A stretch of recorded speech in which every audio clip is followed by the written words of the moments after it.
Bien, esta es una segunda parte, parte 2, digamos, porque ya hemos visto un primer momento sobre el instrumento y habíamos dicho que dependiendo de nuestros objetivos, lógicamente está el diseño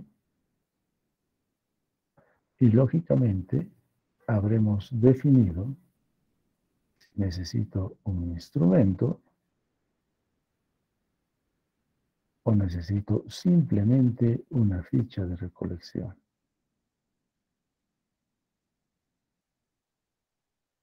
Seguramente que ya cada uno de ustedes tiene esa claridad.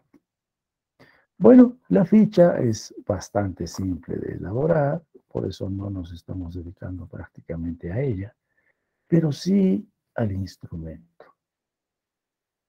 Como hemos comentado anteriormente, solo de instrumento podríamos hacer todo el curso, solo de instrumento. Pues tenemos que hacer un esfuerzo de resumen y rescatar lo más importante de un instrumento, que me imagino también ustedes estarán ya elaborando su instrumento, proponiendo lo que yo les he pedido es un borrador del instrumento. En realidad, con el próximo curso en tesis 2, ahí nos dedicamos, casi todo va a ser práctica. Consolidar la validez del instrumento, consolidar el cálculo real de la muestra, manejar las herramientas de análisis estadístico, por supuesto, recoger la información, porque ¿qué analizarían si no tuvieran los datos? Entonces, ahora vamos a hacer, es básicamente teórico nuestro curso, pero el próximo sí es íntegramente práctico. Casi desde el inicio del curso, en seminario de tesis 2, van a empezar a ejecutar sus trabajos, todos. Entonces, cuando hagamos análisis de estadístico, ya van a analizar. Entonces, no va a ser como ahora que vamos a teorizar y dar las propuestas de cómo se analizaría. En el próximo curso, ya analizan directamente, hacen el análisis, ¿no? Y para eso deben tener los datos. Y para tener los datos deben tener el instrumento. Bien, ahora vamos a ver algunas características fundamentales del instrumento. Y una de ellas es la validez. Miren, acá he hecho un resumen, por supuesto este es un resumen, hemos acortado nuestra operacionalización de variables. El objetivo siempre va, ¿no?, que usualmente estaba en la parte superior. Si es necesario recordar los objetivos específicos, acá tenemos 3. Y las variables de cada uno de ellos, ¿no? ¿Cuántas variables tiene cada uno de ellos? Bueno, nuestra operacionalización que hicimos anteriormente, básicamente hemos empezado de la variable y de la variable hemos puesto su definición.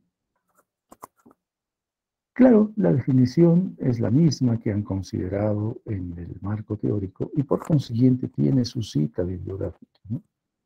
Esa definición la han obtenido de alguna bibliografía. Eh, se los comento porque usualmente hay que verificar la cita de la definición conceptual. He obviado aquí la definición operacional que vendría luego, ¿no? Definición operacional que ya la hicieron ustedes, donde yo soy el que pone mi concepto. Bueno, y haciendo ese resumen acá, un cortocircuito, vamos al nivel de la variable y a la técnica de recolección de datos. ¿Qué técnica van a utilizar? Y por consiguiente, el instrumento, ¿no? Como les había comentado desde aquella vez que hicimos operacionalización, el instrumento sale de aquí. Me faltó poner aquí los indicadores, porque en realidad es de los indicadores de donde salen las preguntas. Pero eso ya lo tienen ustedes claro. Bien. Ahí está. Los indicadores del instrumento, efectivamente. Bien. Entonces, vamos a poner un ejemplito, como lo hicimos la anterior clase. Ejemplo. Si yo estoy haciendo un estudio a través del cual debo medir la glucosa en sangre de los sujetos de estudio, ese es el objetivo principal de mi investigación. Seguramente voy a hacer una comparación con alguna característica en particular, es decir, con otra variable, pero el hecho es que yo voy a medir la glucosa. Y como habíamos visto en la clase anterior, para ello yo voy a utilizar un aparato, el glucómetro. Pero ¿qué pasa si este glucómetro no está bien? Está descalibrado. O podría ser algo más sencillo, una balanza.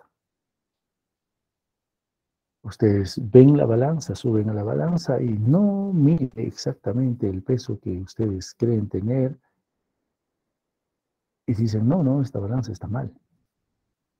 Y así podríamos poner otro aparato que nos ayuda a la medición de algún valor. El hecho es de que, ¿qué pasa si está descalibrado? Pónganse en esa hipotética situación. Para ello, miren, yo he hecho un excelente proyecto. He hecho una excelente muestra. He hecho un buen cálculo. He planteado las pruebas estadísticas coherentes a mi diseño. Y encima he invertido, he gastado, he invertido. Por ponerles ejemplos cotidianos de lo que están haciendo ustedes. Todos ustedes están haciendo eso. Todos ustedes están tras de conseguir un buen proyecto. Por supuesto, harán un buen cálculo de la muestra y así sucesivamente. Muy bien, todo eso está hecho.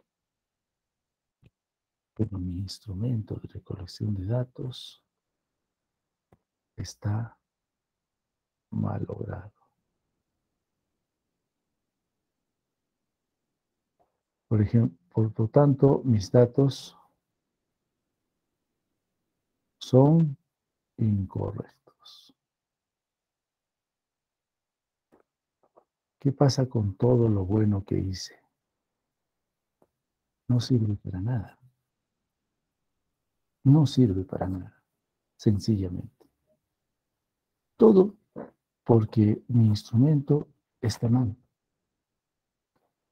Y ahí el valor de la validez. De que el instrumento esté adecuadamente elaborado y que mida lo que debe medir. Ese es el punto.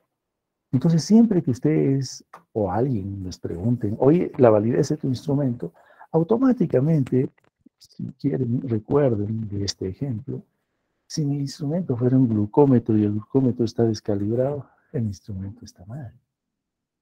Y todo lo demás va a estar mal, ¿no? Entonces, debemos recordar ello. Por consiguiente, los resultados no servirían. Claro, si van a ser resultados incorrectos. No sirve, simplemente. Ese es el punto. Entonces no podemos llegar a ese extremo. Imagínense que terminen toda su investigación y no sirva. No puede ser. Por consiguiente, debemos prever prevenir de que esto no suceda. Entonces, por eso es importante la validación de un instrumento. Por esa razón. Porque si no es válido o está equivocado, lo que yo resulte o tenga como resultados no será válido.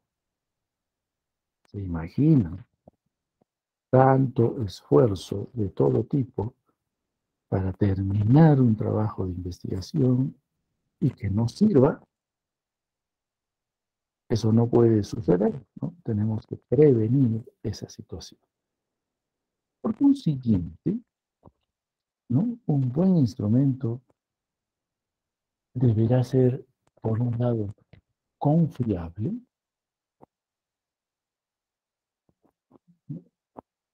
es decir, que cada vez que se utilice el instrumento en el mismo sujeto de estudio, el resultado debe ser el mismo.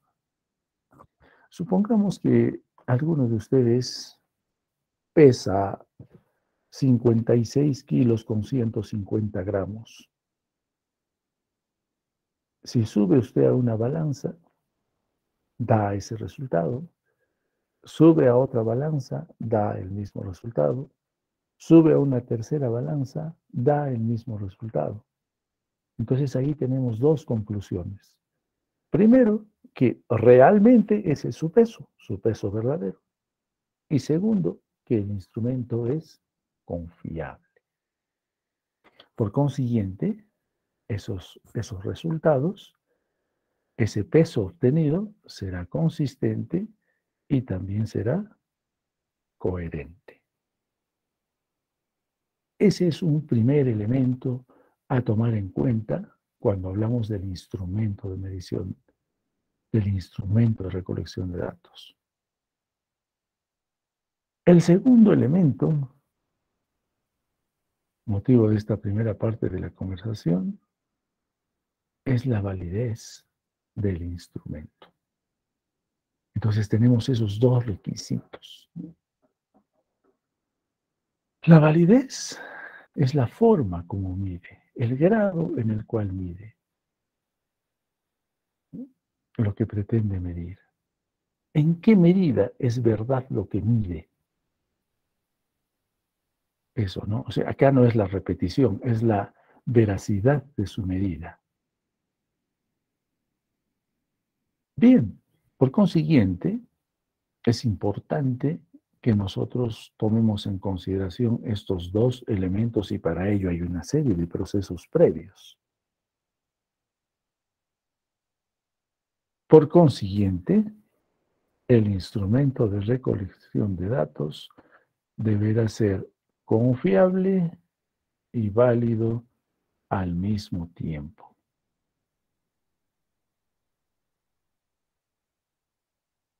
Bien, si nosotros hablamos de validez, vamos a buscar básicamente seguridad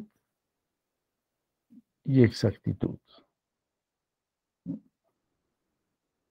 Sin embargo, se podrían presentar errores sistemáticos.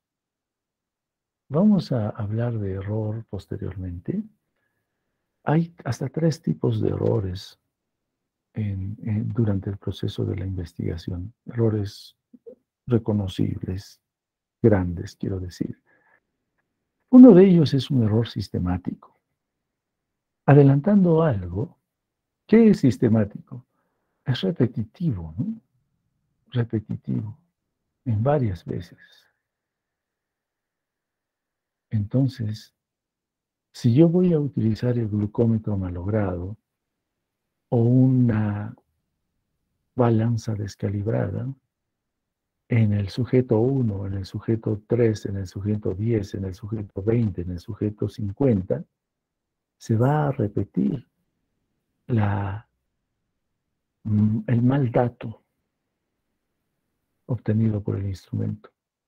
Como se ha repetido varias veces, eso se llama un error sistemático, que es bastante difícil de corregir, pero sí se puede prevenir.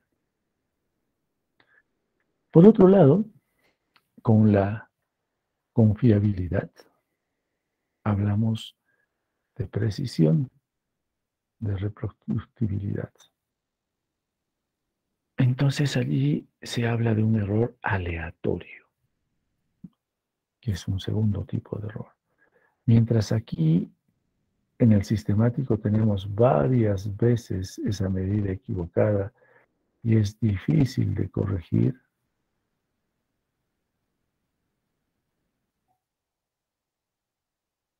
el error aleatorio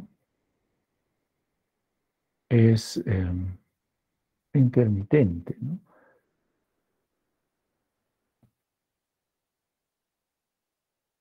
Es decir, no se presenta en todos, se presenta en algunos durante el proceso de recolección de datos.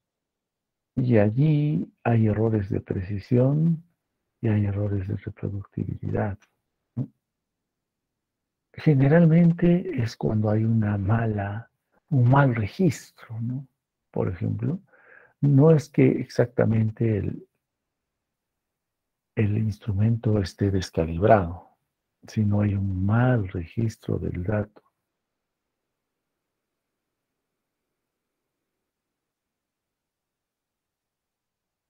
¿Mm? Entonces sí se puede corregir, sí se detecta.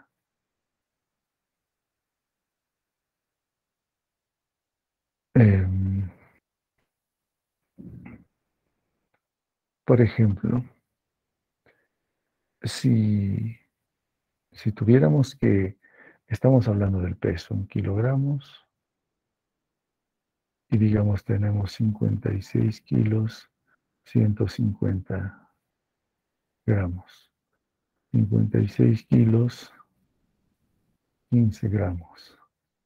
56 kilos, 1. Así, fíjense, si está consignado así el dato, hay la posibilidad de confusión, porque son similares. Entonces, aquí, por ejemplo, si es 56 kilos y 1 gramo, correctamente debería escribirse así 56.001, bajo la premisa que tenemos 3 decimales. Aquí podría escribirse 56.015 y el primero 56.150. Allí sí, ¿no? Entonces, si escribimos de esta manera, hay un error, pues, pero es un error del que escribe, del que consigna, del recolector de datos, no es un error del instrumento. Y como no en todos va a suceder esto, pasa a ser un error tipo aleatorio, porque es un error en realidad humano, es un error del recolector de datos, o del consignador del dato, o del que tipea en la computadora el dato. Esto sí es posible corregir, ¿no? O u otros más groseros y más simples a la vez, ¿no? Si ponemos, por ejemplo, femenino, masculino, y tenemos allí para marcar. No es raro que alguien por el apuro, por distracción, siendo masculino, ponga femenino, ya ahí malogró todo el instrumento, ese instrumento. Porque no es mujer, es un hombre, es un varón, pero marcó femenino, por ejemplo, ¿no? Entonces, allí, si nosotros hacemos control de estas variables, de estos errores, inmediatamente se corrige, ¿no? Porque si no se corrige ya está invalidado. Ahora, esa inmediatez de corrección no es pues ese, bueno, salvo que te des cuenta ese mismo rato, uy, me equivoqué, en lugar de poner el femenino, el masculino, le puse femenino, lo borro y lo cambio ese mismo rato. Pero usualmente eso no sucede. Lo que va a suceder es más tarde, probablemente ese mismo día, en la noche, cuando ya vacían la información de todo el día, se dan cuenta y pueden corregirlo, si es que se dan cuenta, ¿no? Ahora, ¿cómo se darían cuenta? Porque, digamos, hay otras variables posteriores, ¿no? Por ejemplo, podría decir número de gestaciones, digamos, en otra variable, ¿no? Del mismo instrumento. Y marca no aplica. Eh, o algo mucho más, o menarquia, digamos, edad de menarquia. Y marcan no aplica. Entonces dicen, ¿cómo si está marcado femenino y edad de menarquia no aplica? Hay una contradicción. Ahí uno revisa y corrige, ¿no? A eso nos referimos. Entonces, tenemos que orientarnos a tener la mirada siempre en la validez y en la confiabilidad del instrumento. Miren estas cuatro propuestas de esa evaluación. Si estuviéramos en clase presencial, ya estaría preguntándoles cuál es la opinión vuestra.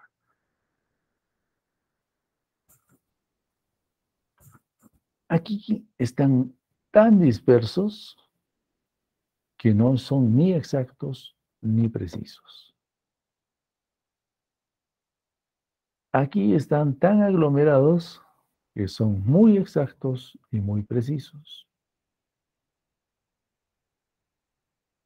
Aquí hay exactitud, pero no hay precisión. Y aquí hay mucha precisión, pero poca exactitud. Eso es lo que debemos nosotros identificar cuando califiquemos nuestro instrumento de recolección de datos. La confiabilidad y la precisión y la validez y la exactitud. Bien, hablando de validez, tenemos una validez cualitativa y una validez cuantitativa. ¿Cuál es la validez cualitativa? Validez cualitativa. Para ello, es importante recordar qué es la validez. Como ya lo habíamos mencionado, no es otra cosa que el grado en que el instrumento realmente mide lo que queremos medir. Esa es la validez. Entonces, todos los instrumentos deben tener un mecanismo de lograr un alto grado de validez. Bueno, acá hay un ejemplo, ¿no? Si queremos medir la inteligencia, tiene que ser válido para medir la inteligencia, no la memoria. Por ejemplo, que esta es otra variable. No debemos confundir. Bien, la validez del contenido. ¿En qué grado, en qué medida el instrumento puede medir las dimensiones de la variable? ¿En qué medida? ¿No? Las dimensiones, ya saben ustedes, son las subvariables.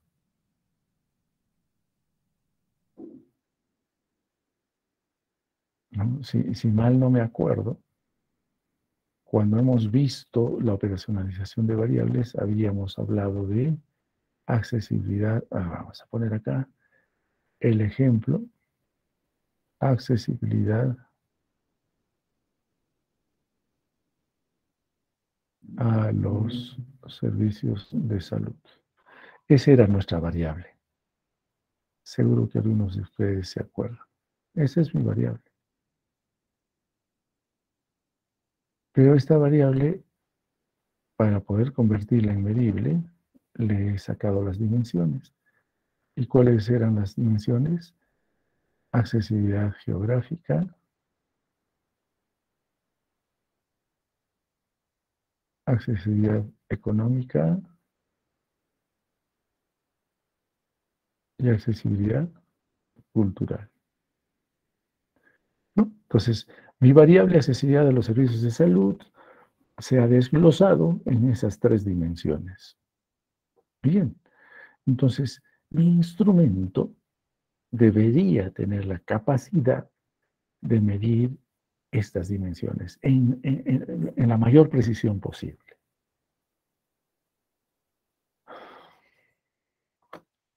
Otro ejemplito.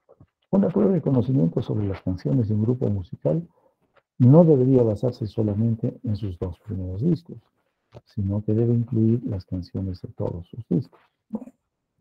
Para poner un ejemplo diferente a lo que hacemos, evidentemente.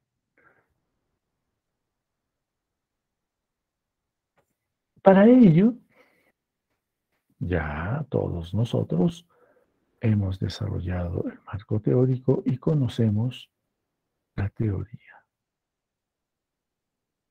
Dicho sea paso, toda esta teoría está con sus autores, ¿no es cierto? Está con sus referencias.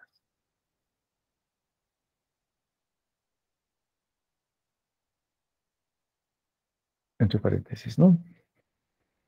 Y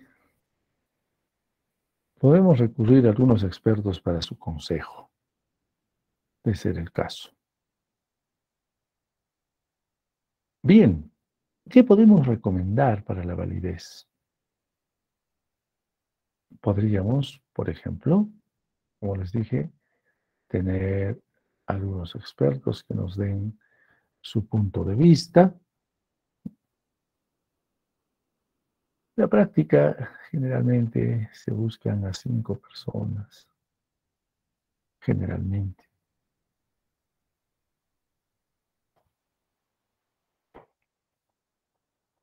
Si son expertos, se supone que dominan el tema sobre el cual estamos consultando con ellos, ¿no? Van a hacer una evaluación de nuestro instrumento y nos darán una puntuación. Usualmente hay, hay puntuaciones para validar un instrumento, ¿no?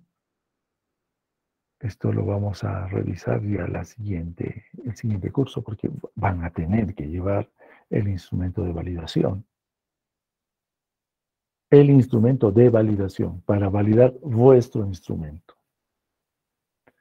Bien, entonces ahí pues los expertos nos van a indicar qué cosas hay que cambiar, quitar, aumentar, con la finalidad de mejorar nuestro instrumento. Bien, ahí no solamente se califica la claridad de las preguntas, se califica la relevancia de las preguntas, se califica el número de las preguntas, o sea, la cantidad, se califica el tiempo que tomaría en contestar el cuestionario, tratándose de un cuestionario. Entonces, hay elementos que los expertos van a tener que valorar para dar su opinión respecto a la validez del instrumento que ustedes han sugerido que evalúen. También van a hacer algunas sugerencias, ¿no? Sobre aumentar preguntas, retirar preguntas, el uso de las palabras, ¿no? para poder mejorar el instrumento. Justamente ese es el rol, eso es lo que se les pide a los expertos.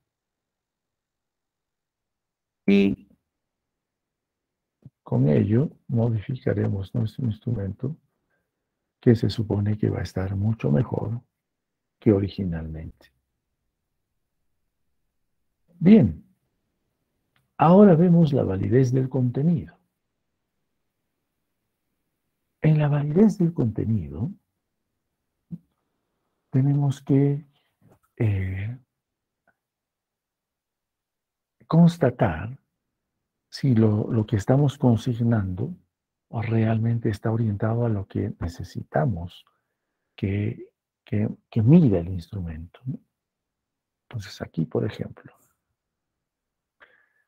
tenemos todo este contenido y al evaluar el contenido, pese a que puede estar en diferente orden, fíjense, acá nos eh, ratifica la cantidad del contenido que debe estar, mientras que aquí no. Luego de la valoración solamente quedan 2 elementos de, de 10, 11 elementos previos, lo cual evidentemente nos indica que no hay validez en el contenido.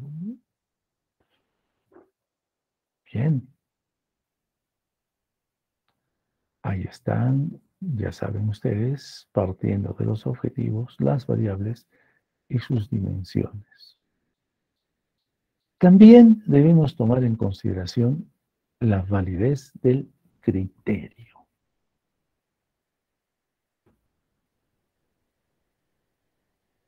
Entonces aquí podemos hacer una comparación, ¿no?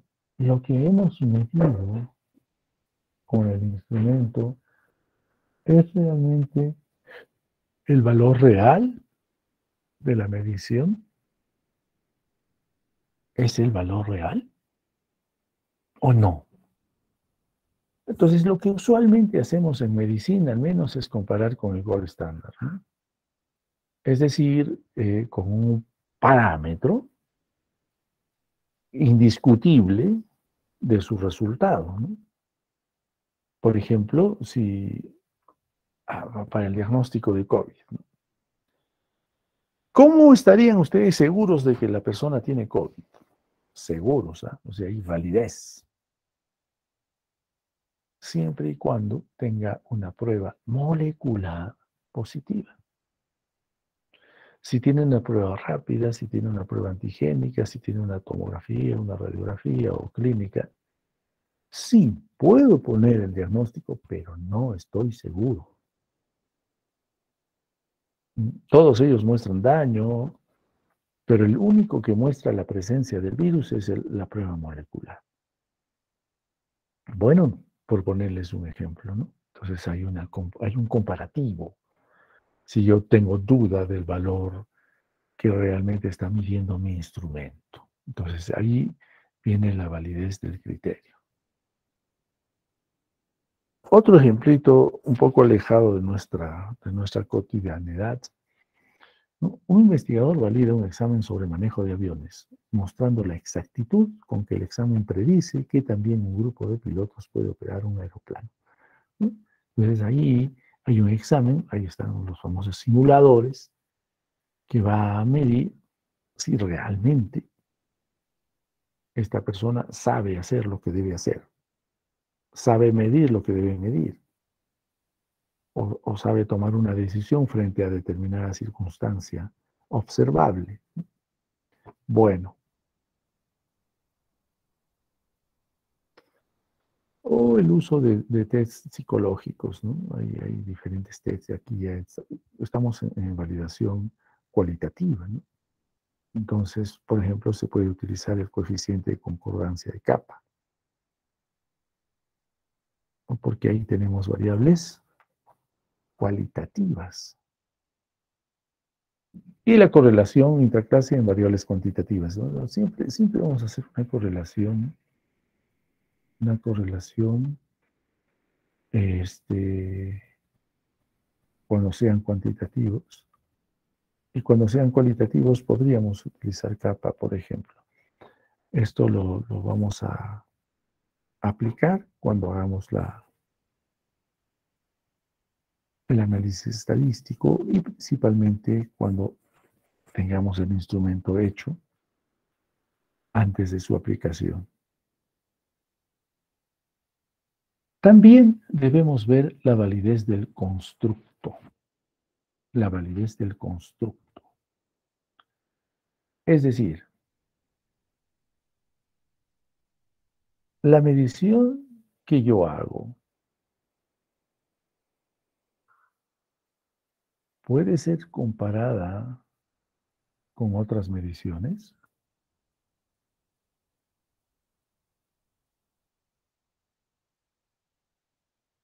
Entonces, claro, imagínense, no puede haber una diferencia exagerada con otras mediciones. De igual manera, algo así como lo que hacemos en la vigilancia epidemiológica del COVID, ¿no? La curva que nosotros armamos, que particularmente quien les habla hace una curva, con un equipo que tengo conmigo, que nos apoyan, esta curva tiene características muy similares a la curva que se hace en toda la región y a su vez características muy similares a la curva que se hace en Perú. Y no hemos coordinado, jamás hemos hablado entre nosotros con los otros equipos que hacen estas curvas. Pero hay mucha similitud. ¿Qué implica eso? Quiere decir que el instrumento que estamos utilizando para medir la prevalencia y la incidencia de COVID es un instrumento válido, porque mide lo que debe medir. Y cuando hago mi comparativo de validez del constructo, pues veo que sí es parecido a lo que otros equipos, utilizando sus instrumentos, tienen como medición. Algo de eso es lo que espero se comprenda. Entonces, se supone que las respuestas que están consignadas en el instrumento realmente están midiendo lo que yo quiero medir. Por eso les comentaba en clases anteriores, cuando compartía con ustedes algunas experiencias de calificación de algunos trabajos de investigación, en los cuales, y no es raro, al contrario es frecuente, ustedes ven un objetivo, se van a las variables, ven unas variables ya algo diferentes del objetivo, y se van a la operacionalización, y en la operacionalización sí es ya el caos, porque hay una mezcla de todo, ¿no? Y ponen cosas que en ningún lado previo está hecho, ni está dicho, y se olvidan de otras que sí efectivamente han escrito. Eso lo único que te muestra es que esta persona no ha seguido una secuencia en su trabajo de investigación y que lo ha hecho por partes, por parches, en tiempos distintos, y no ha habido pues una lógica ni una secuencia.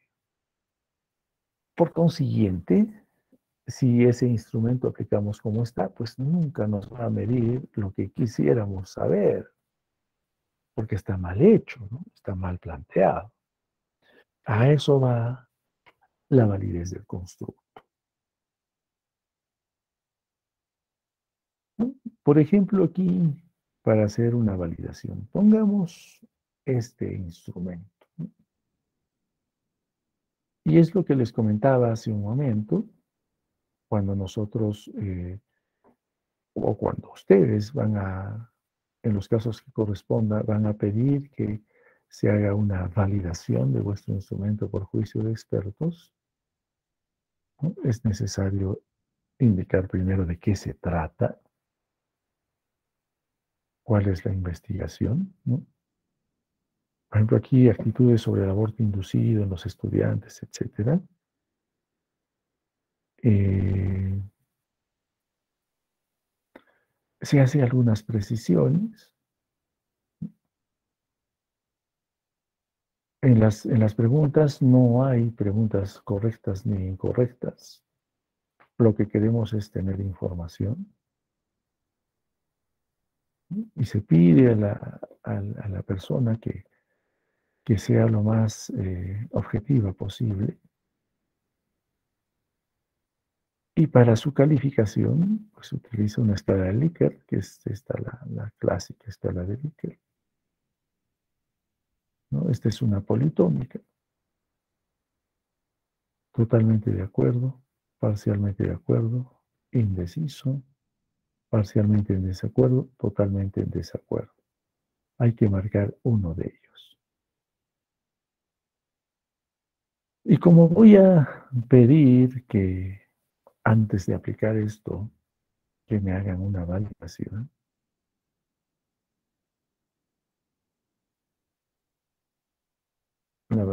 de expertos,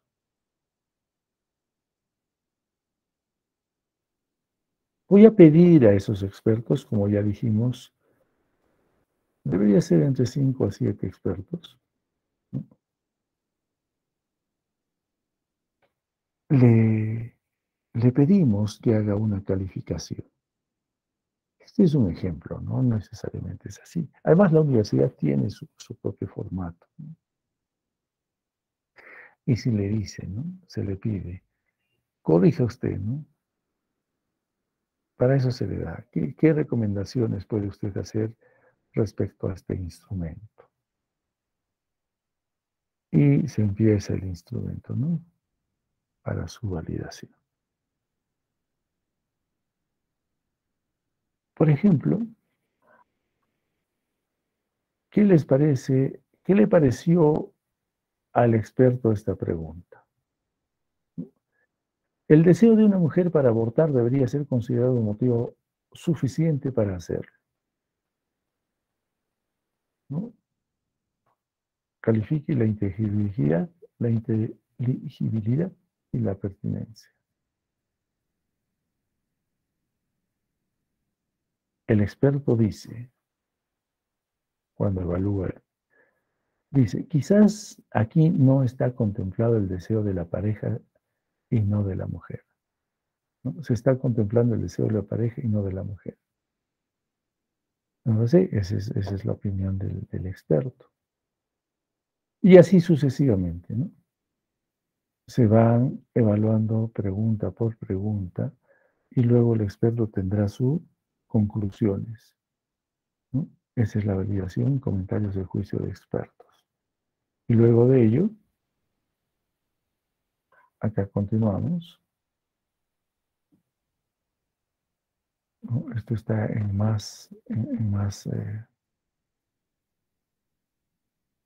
más agrandado que el anterior, donde al experto le piden califique usted si está o no está bien planteada esta pregunta, porque estas preguntas serán las que vamos a aplicar a los sujetos de estudio. Bien, entonces, luego de esto, el experto, el juicio de expertos,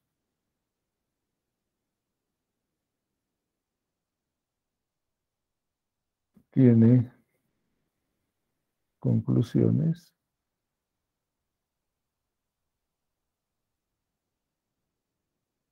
y tiene recomendaciones.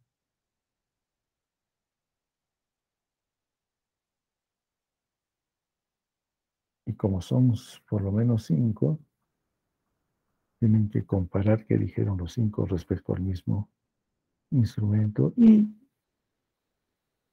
generar una nueva versión del instrumento.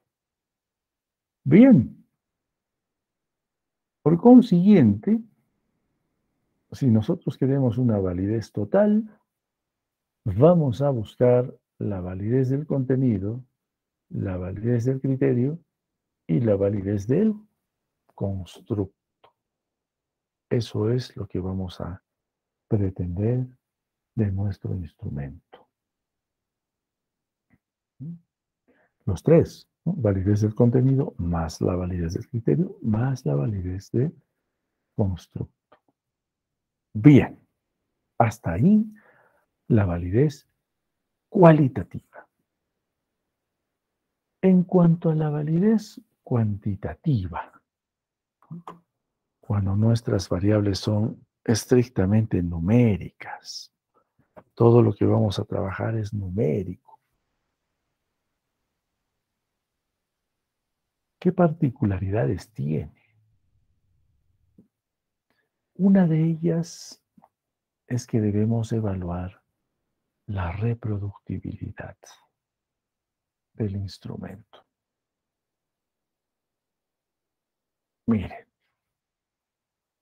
entonces aquí hay algunos elementos a tomar en cuenta. Como es ya numérico, me voy a ir hasta aquí, hasta el estadístico, que usualmente la mayoría utiliza el coeficiente alfa de Cronbach, ¿no? Sin embargo, tiene sus indicaciones. Fíjense, ¿no? Esta lámina considero que es interesante. Entonces, si vamos a medir la reproductibilidad, primero tendré que ver la fiabilidad del instrumento. Para ello, ¿no? La fiabilidad, debo tener claridad de que voy a medir o la variación o la homogeneidad en las mediciones. Por consiguiente, utilizaré el coeficiente alfa de Cronbach. Si es adecuadamente confiable, válido, quiero decir, deberé tener un resultado igual o mayor a 0.7. En realidad se utiliza 0.8. Bueno, luego debo medir la consistencia interna de mi instrumento. Es decir, ¿qué relación, más que correlación, qué relación hay entre los ítems que estoy considerando para medir la información, para obtener la información que quiero obtener con el instrumento, ¿no? Bueno, normalmente acá se utiliza Pearson o Spearman, generalmente, ¿no? Igualmente, tenemos un resultado de aceptabilidad. Debo demostrar de que tiene ese resultado cuando utilizo el Pearson. Evidentemente, todo este estadístico sí tiene. Cuando veamos la parte estadística, de acá 2 o 3 clases, vamos a ver que cada uno de ellos tiene una fórmula. Sin embargo, nadie usa la fórmula porque ya no es pertinente, ¿no? Todos usamos un software, que es lo mismo que va a suceder cuando hagamos muestreo. Se utiliza el software y se hace el cálculo. El detalle es, como les comentaba alguna vez, si no manejan ustedes el software, pues tampoco están obligados a hacerlo. Entonces pedirán el apoyo de un estadístico, de alguien que sí maneja un software de este tipo. Y va a decir, yo sí conozco el software. Pero esa persona le va a preguntar a usted, le va a decir, ¿qué quieres que te calcule? ¿Qué quieres que yo saque? He ahí el detalle porque ustedes deben saber estos estadísticos. Entonces le dirán, ¿sabes qué?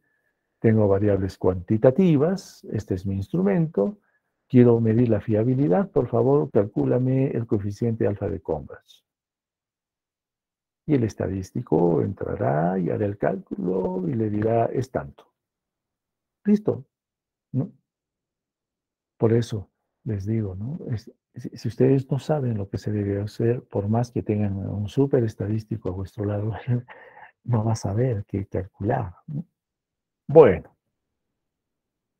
luego tenemos que ver el poder discriminante de mi instrumento. Es decir, si no se parecen las preguntas, si realmente están queriendo obtener una información diferente de pregunta a pregunta, ¿no? O sea, no son preguntas que obtengan la misma información, eso quiere decir. Igualmente, utilizamos Pearson y ahí tenemos un resultado aconsejable, ¿no? Si voy a medir la fiabilidad intraobservador, ¿no? El test o el red test, es decir, yo soy el que voy a tomar la información, recolectar la información, ¿lo hago bien o no? Entonces, para saber si hago bien mi trabajo,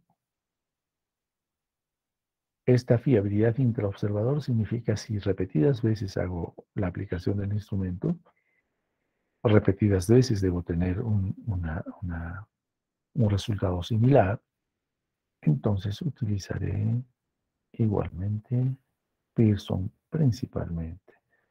Y los resultados son diferentes. Como verán, acá los resultados son distintos, a pesar de utilizar el mismo estadístico. Es que estamos midiendo diferentes cosas, ¿no? Finalmente, si quiero medir la fiabilidad interobservador, es decir, si tengo 2 o 3 o 5 o 10 recolectores de la información, quiero saber si todos estos 10 recolectores están recogiendo la información adecuadamente.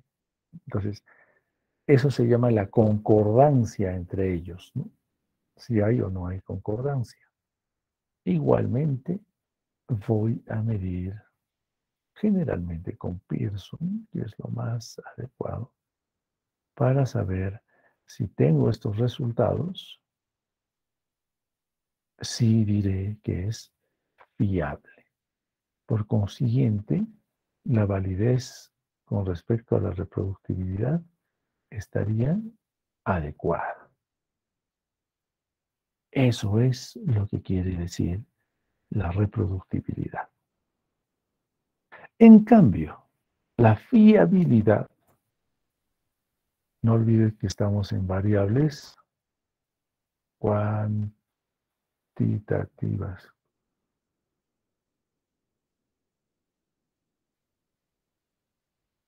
Cuantitativas.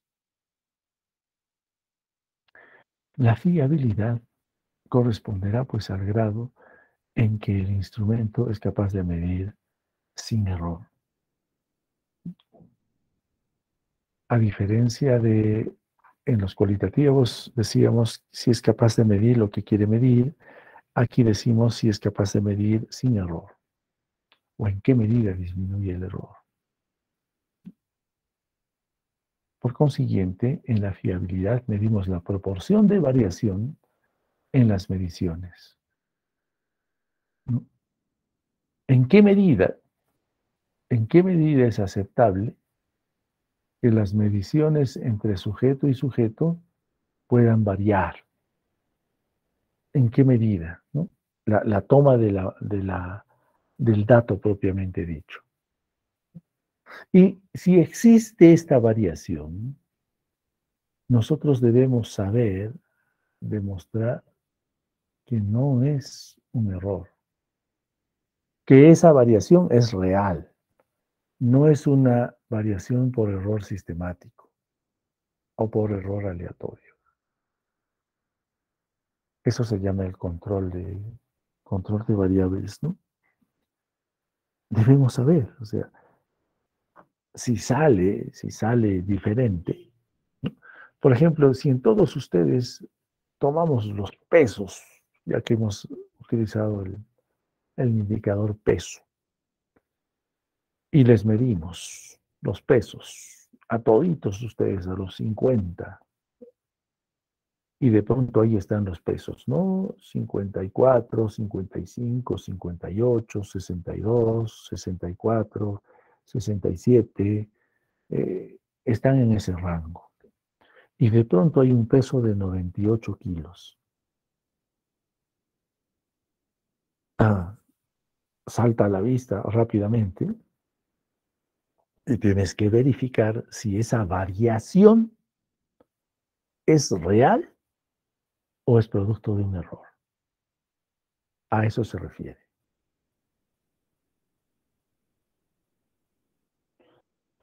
Entonces allí hacemos medición de varianzas, ¿no? Ahí se utilizan las varianzas para hacer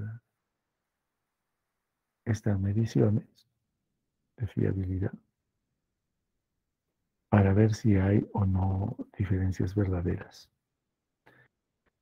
Claro, con ustedes, con 50 alumnos es relativamente poco, pero si estamos hablando de 280, 500, 920 sujetos de estudio, no van a ser uno por uno, pues tienen que ya utilizar un software que les dé un resultado mucho más veloz.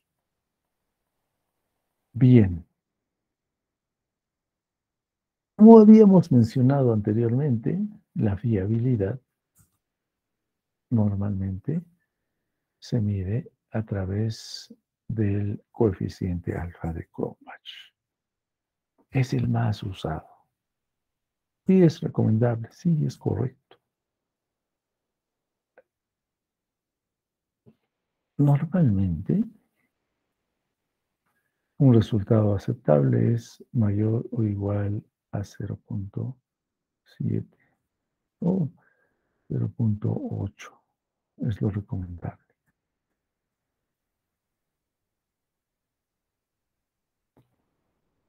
Bien, es eso, ¿no? O sea, cada pregunta o cada elemento va a tener varias posibilidades. Y eso es lo que tenemos que medir para que veamos si realmente hay fiabilidad allí, si realmente quiere medir lo que pretendemos medir, ¿no? De la variable que estamos midiendo, de la subvariable o de la dimensión que estamos midiendo. ¿Mide o no mide eso? Bien. Ya hemos hablado del valor.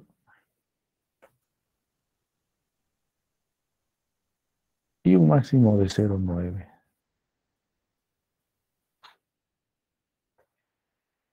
Si fuera más, ya no es fiable, ¿no? O estamos redundando, o estamos duplicando. Es decir, esa pregunta está mal. Hay que modificarla o retirarla. Tengo varias preguntas que en realidad miden lo mismo. Eso nos indica.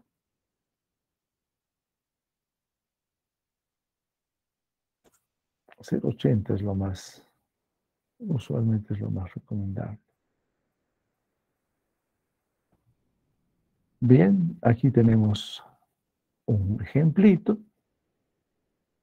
Ahí tenemos los valores de alfa. Como verán, por cada pregunta. Es cada pregunta que se evalúa. Y ahí tenemos los resultados. No, perdón, acá he cometido un error, disculpe. No es este el sentido correcto. Este es el sentido correcto. De la pregunta 1, de la pregunta 2, de la pregunta 3, de la pregunta 13, de la 14, de la 15, etc. Ese es el verdadero sentido, disculpen el lapsus. Bien, entonces acá, fíjense, ¿no? Validación del instrumento para medir actitud hacia la donación de órganos en familiares de pacientes hospitalizados. En la tabla 2 se muestran los valores de alfa de Cronbach de cada una de las preguntas contenidas en el cuestionario, es decir, en el instrumento de recolección de datos para este estudio. Por consiguiente, la fiabilidad de la escala en promedio fue de 0,771.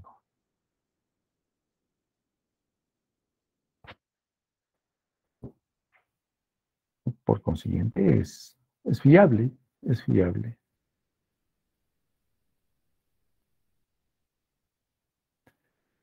A ver, si queremos validar un instrumento para medir el nivel de conocimiento sobre hígado graso no alcohólico en médicos generales, ¿no? Acá tenemos los valores de alfa de Cronbach de cada pregunta.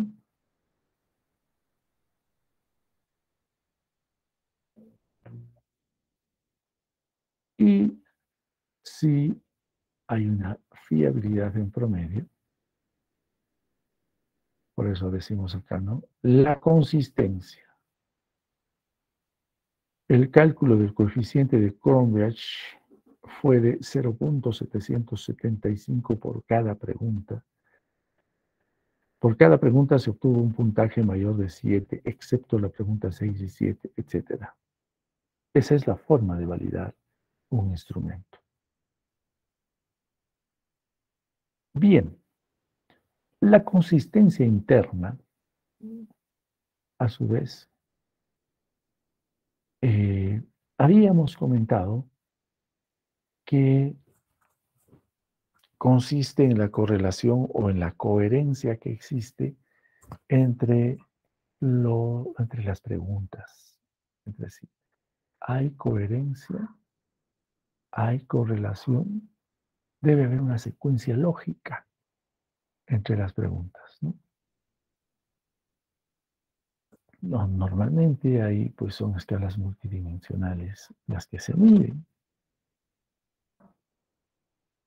Entonces, lo que hay que evaluar es si cada pregunta está siendo medida en una misma dimensión. Cada pregunta está siendo medida en una misma dimensión. Son homogéneas. Eso. ¿Miden el concepto que pretenden medir o no? Es importante esto, ¿no? En eso consiste la medición de la consistencia interna. Lo siguiente. Generalmente cuando utilizamos escalas, estas escalas ya están dirigidas a determinado tipo de, de medida, ¿no? Debemos ver si el uso de la escala es el más adecuado o no, o estamos planteando una escala que no corresponde a la medición que estamos buscando. Eso tiene que verificarse. Entonces, como ya hemos visto, acá utilizamos el coeficiente de correlación de Pearson. En cuanto al poder discriminante, normalmente usamos en las multidimensionales, tienen varias dimensiones, para ver el grado de correlación que hay entre ellas. Y de igual manera, están midiendo lo que deben medir o se duplican o miden lo mismo y estoy perdiendo el tiempo en realidad por gusto, estoy duplicando o triplicando una misma pregunta, aunque utilice diferentes palabras. Para ello también voy a utilizar Pearson. Fíjense aquí, ¿no? Vamos a hacer una, una validez del rango de correlaciones de los diferentes ítems. ¿Cuáles son los ítems? Función física, desempeño físico, dolor físico, salud general, vitalidad, función social, desempeño emocional, salud mental. Tenemos 605 elementos para medir. Entonces se comienza a medir la validez interna, Pearson, la validez discriminante. Aquí están los resultados.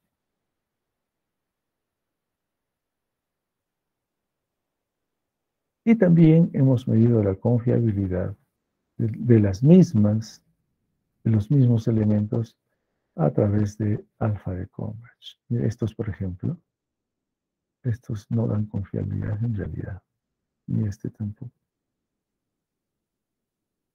Entonces de aquí saco yo mis resultados y digo, sí, efectivamente, hay o no hay validez de mi instrumento cuantitativo. ¿Mm? Así se saca la conclusión de una medición de la validez de un instrumento cuantitativo en este caso. Ahí está la consistencia interna, la validez discriminante y el alfa de Cronbach, como lo habíamos mencionado. La fiabilidad intraobservador o fiabilidad de test y retest, como lo hemos explicado en la primera gráfica de color verde, si se acuerdan, que hemos visto en la validez del instrumento cuantitativo, mide si el mismo evaluador utiliza el mismo método en dos momentos diferentes, tengo puntajes similares. Por eso es intraobservador. Soy yo el que está midiendo. También usamos Pearson. Creo que es bueno utilizar Pearson.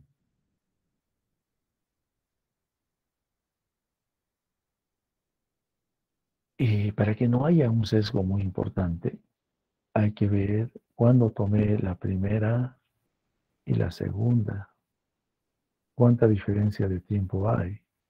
Si voy a medir después de 3 meses, 6 meses, un año, lógicamente va a salir diferente, ¿no? Es un elemento que hay que tomar en cuenta. Y finalmente, la fiabilidad. No, seguimos con un intraobservador, disculpen, ¿no? En el intraobservador. Lo que les decía es esa medición entre el primero y la segunda medición no debe ser pues muy prolongada. Porque lógicamente, si es prolongado, va a haber variaciones. Esas variaciones ya no dependen de un error del instrumento, ni un error del evaluador o del observador, sino simplemente va a depender del tiempo que ha transcurrido.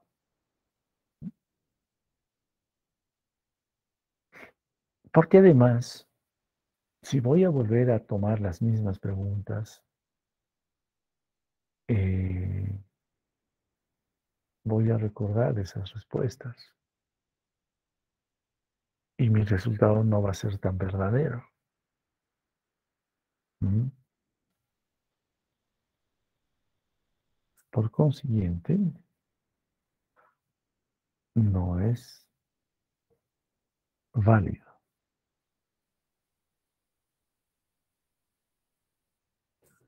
Otro elemento que puede suceder es que cuando quieran ustedes volver a tomar la prueba o aplicar el instrumento en la misma persona, ya no quiere responder y decir, pues si ya te respondí, ¿por qué me quieres volver a preguntar lo mismo?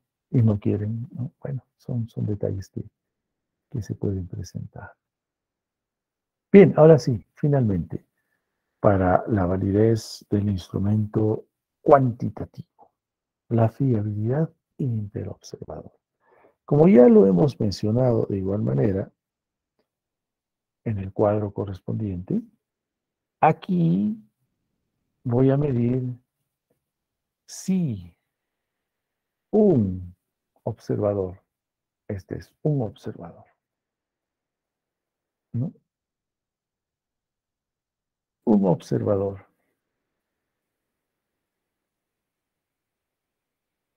tiene un resultado, el otro observador, ¿cuánta coincidencia puede tener? El observador A es un experto y el observador B no tiene mucha experiencia.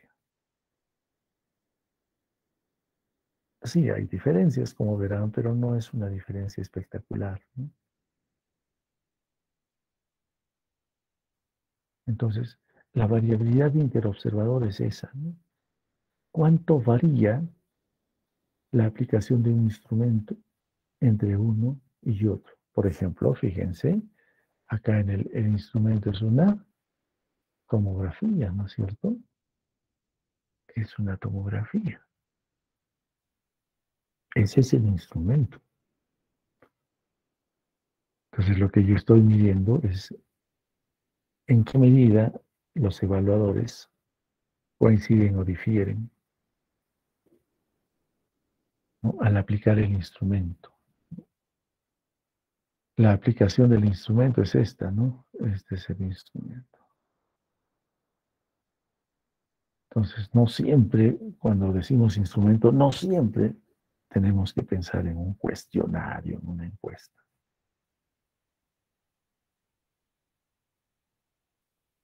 Por consiguiente, esta fiabilidad interobservador es pues el grado de acuerdo que puede haber.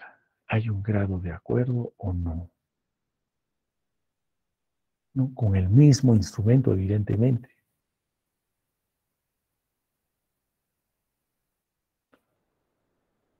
Aquí podemos utilizar Pearson.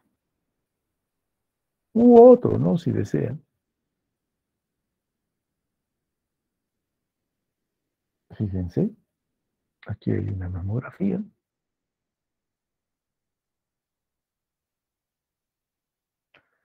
Donde se define que la densidad mamográfica es de 13.59%. Y aquí hay otra mamografía donde se define que la densidad es de 15.86. Se supone que si sometemos a 2 o 3 o 4 médicos que interpreten estas mamografías, no debería variar mucho de ese resultado. Y allí nosotros estaríamos calculando la validez de este instrumento. Nuevamente, estos dos son el instrumento.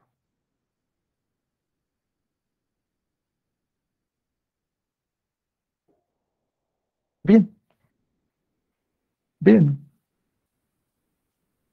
Como ya saben, acá esta es nuestra última lámina de la conversación de hoy.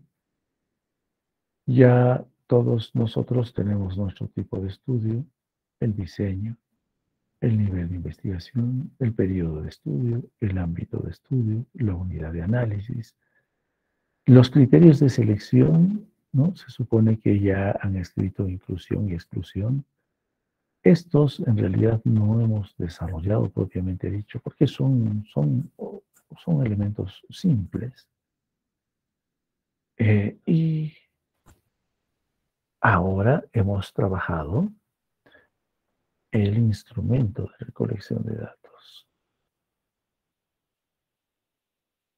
¿Por qué? Porque ustedes ya deben proponer, en realidad el instrumento viene aquí en anexos.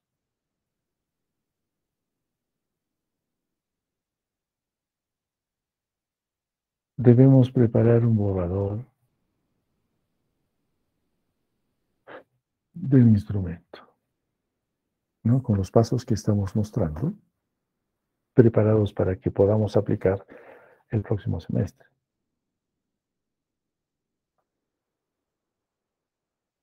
Luego nos queda hacer una revisión similar a la actual sobre muestra y muestreo. Y luego haremos una revisión del análisis y procesamiento de datos. Y les comunicaré oportunamente los talleres que vamos a hacer de revisión de vuestros avances, ¿no? Bajo la metodología que en la clase anterior he explicado a raíz de la pregunta de uno de sus compañeros. Muy bien, entonces ahora pasaríamos a los comentarios, a las preguntas de la clase de hoy.